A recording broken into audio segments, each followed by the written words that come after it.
hoy tengan todos ustedes? Espero que se encuentren muy bien. Soy la psicóloga Paula Barrios y continuando con la materia, el día de hoy abordaremos la cápsula número 3. Les estoy compartiendo las diapositivas del tema.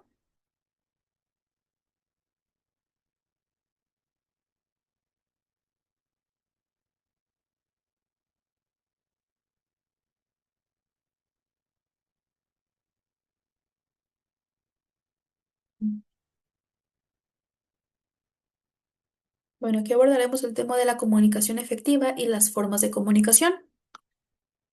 La transacción conceptual, desde el mero proceso de comunicación hacia la comunicación efectiva, marca un cambio de enfoque fundamental en las ciencias políticas y la gestión organizacional. No basta con que el mensaje sea transmitido y sea recibido.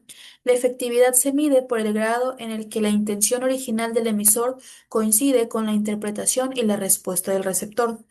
En un ámbito de la política y la administración pública, la comunicación efectiva no es un lujo, sino que es esta necesidad estratégica para la coordinación interna, la ejecución de las políticas y la preservación de la legitimidad.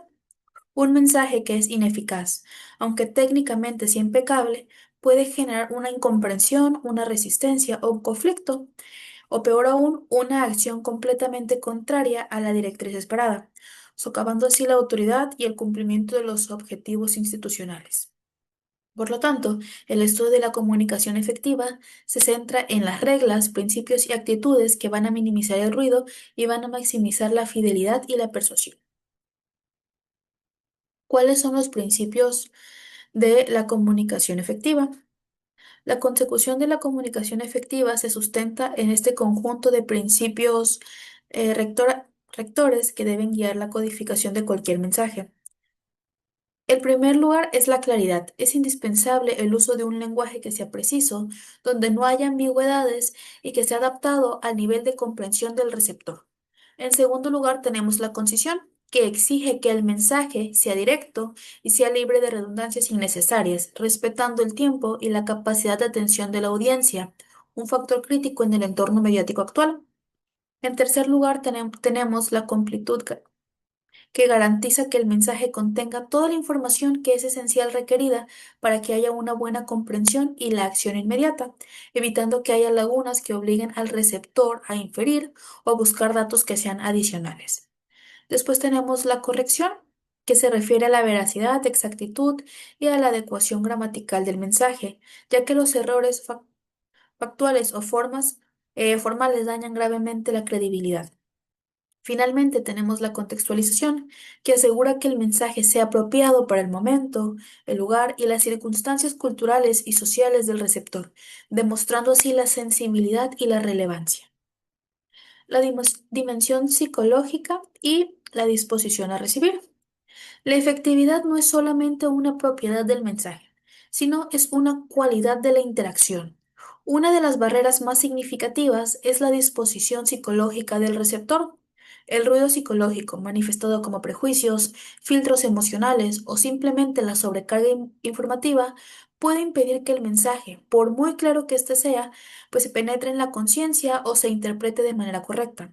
La comunicación efectiva, por ende, requiere que el emisor no solamente se enfoque en la emisión del mensaje, sino en esta preparación del receptor.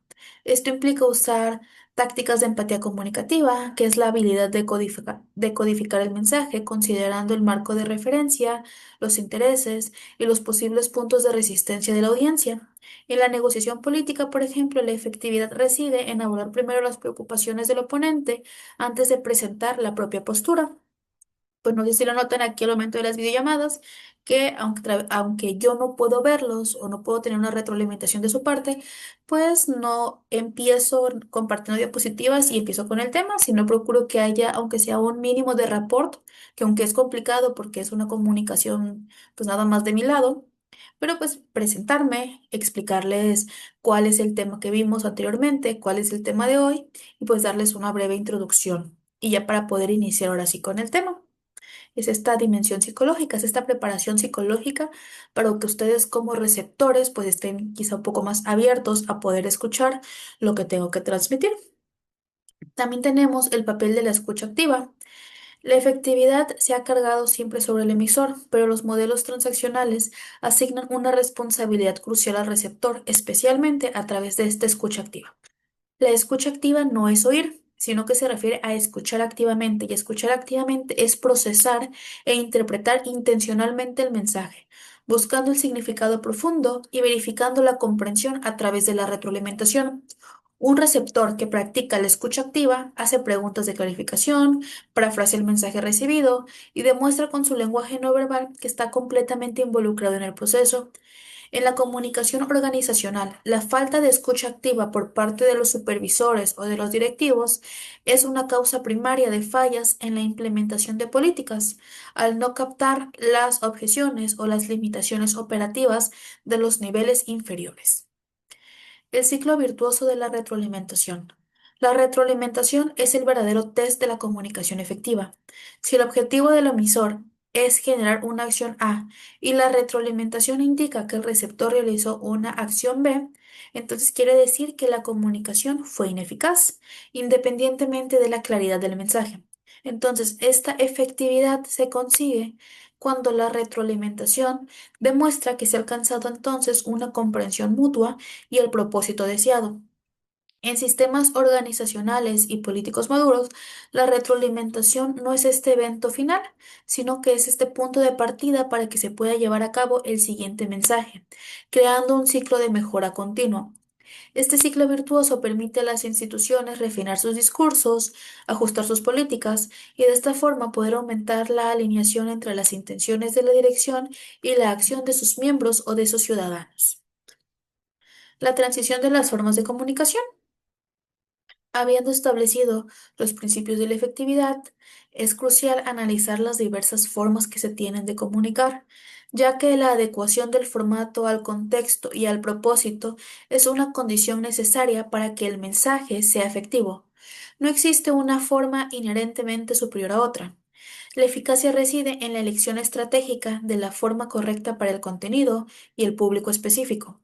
La elección entre un comunicado oral e informal, un memorando escrito y uno formal, o una campaña masiva digital dependen de variables como la urgencia, la necesidad del registro legal o la sensibilidad del contenido y la distancia jerárquica entre los interlocutores. Un gestor eficaz es aquel que domina todo este repertorio de formas y puede transitar entre ellas con mayor fluidez estratégica. Primero, la forma oral. La comunicación oral es la forma más antigua y natural, caracterizada por su inmediatez y por la riqueza que se tiene en esta retroalimentación de forma más instantánea entre el emisor y el receptor. La principal ventaja que tiene es la velocidad y la posibilidad de utilizar este lenguaje paraverbal o el paralenguaje, así como los elementos no verbales, lo que facilitan la transmisión de emociones, urgencia o persuasión sutil. Sin embargo, su principal limitación es su carácter transitorio. Una vez dicho, el mensaje desaparece, lo que lo hace inadecuado para asuntos que requieren un registro legal o una documentación más precisa. En la política, la comunicación oral, como son estos discursos o debates, es el principal mecanismo para poder proyectar un liderazgo que sea más carismático y de esta forma establecer que haya una conexión emocional directa con la audiencia. La comunicación escrita. Son estos memorandos, informes, correos electrónicos o leyes. Se distingue por su permanencia o por su capacidad de establecer un registro verificable. Es la forma preferida en la burocracia y en los asuntos legales, ya que se encarga de asegurar la precisión, reduce la ambigüedad semántica y de esta forma facilita que haya una difusión uniforme de políticas a través de grandes distancias o tiempos. La principal debilidad o deficiencia que se encuentra en esta comunicación escrita, pues es la lentitud de la retroalimentación o la dificultad que se tiene para transmitir emociones. A través de la comunicación escrita, pues no se tiene esta comunicación paraverbal. Un mensaje escrito va a carecer de estos tonos, gesticulación y va a requerir un mayor esfuerzo en la codificación y en la decodificación. Las organizaciones formales deben mantener un equilibrio entre la velocidad de la comunicación oral, así como de la precisión y de la formalidad de la escrita para poder garantizar que haya una trazabilidad de las decisiones.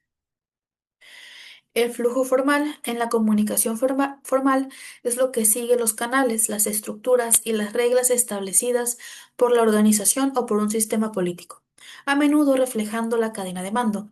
Su propósito principal es asegurar el control, la coordinación y el cumplimiento de las políticas. Se caracteriza por ser lenta, por ser rígida y por ser altamente documentada, lo que garantiza la responsabilidad y la coherencia en la toma de decisiones. Algunos ejemplos incluyen los manuales de procedimientos, los organigramas de comunicación y los informes oficiales. Aunque es esencial para la estabilidad y la legalidad, el que haya un flujo formal es notoriamente ineficiente en situaciones donde hay crisis o cuando se requiere que haya una innovación o una respuesta rápida, debido a la cantidad de filtros o a los niveles de aprobación que primero deben de superar para que se pueda llevar a cabo este proceso de comunicación. En el flujo informal o esta comunicación informal es aquella que se da a través de canales prescritos, siguiendo las redes personales, las relaciones sociales y las afinidades entre los miembros. Es popularmente conocida como radio pasillo o como el rumor en la organización. La ventaja que tiene es la velocidad exponencial que tiene, así como la capacidad para poder fomentar esta cohesión social y un sentido de pertenencia. Sin embargo, la debilidad que tiene es la inherente falta de control y la alta propensión a que haya una distorsión o una inexactitud entre el mensaje, lo que puede minar la moral y desestabilizar la confianza en la dirección. Los gestores efectivos no intentan eliminar la comunicación informal, sino que se busca que se pueda monitorear este tipo de comunicación y se utilice estratégicamente como este termómetro moral entre, para poder difundir información sensible de manera más rápida, aunque siempre seguida por esta verificación formal. La comunicación interna.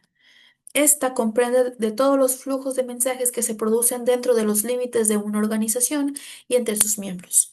El objetivo que tiene es la coordinación, motivación, transferencia de conocimientos, así como la construcción de una cultura corporativa uniforme.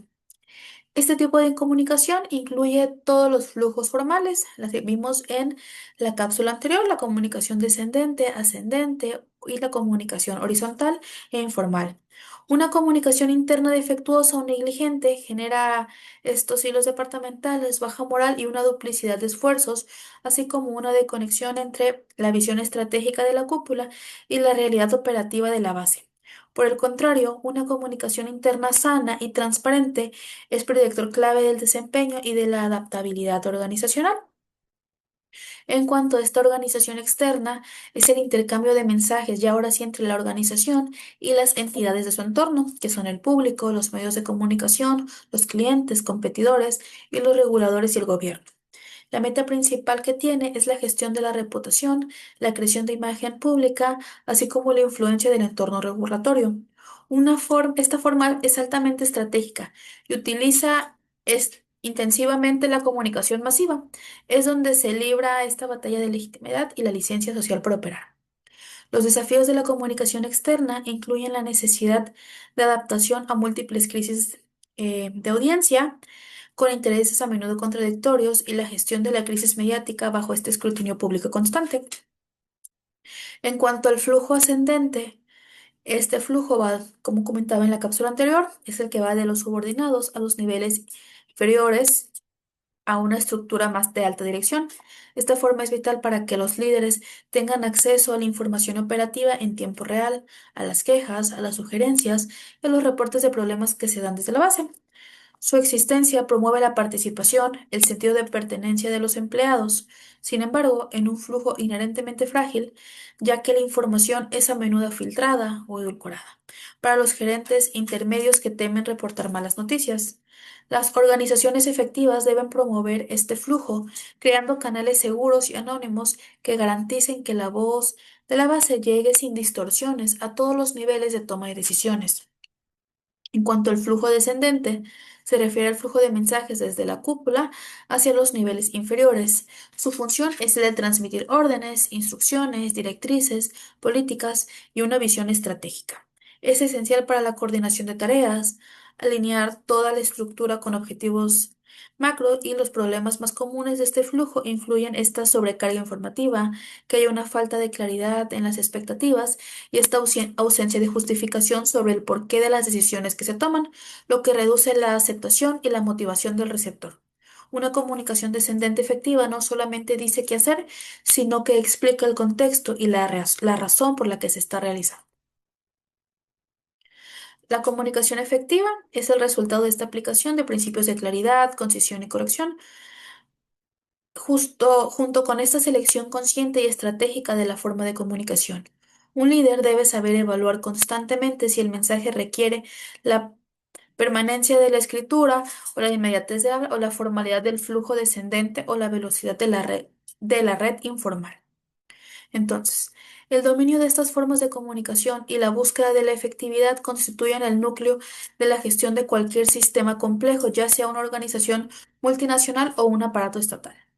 La habilidad para generar un mensaje que no solamente se escuche, sino que se pueda comprender sin ambigüedad y que motive esta acción deseada, es la ventaja competitiva y la medida de legitimidad política.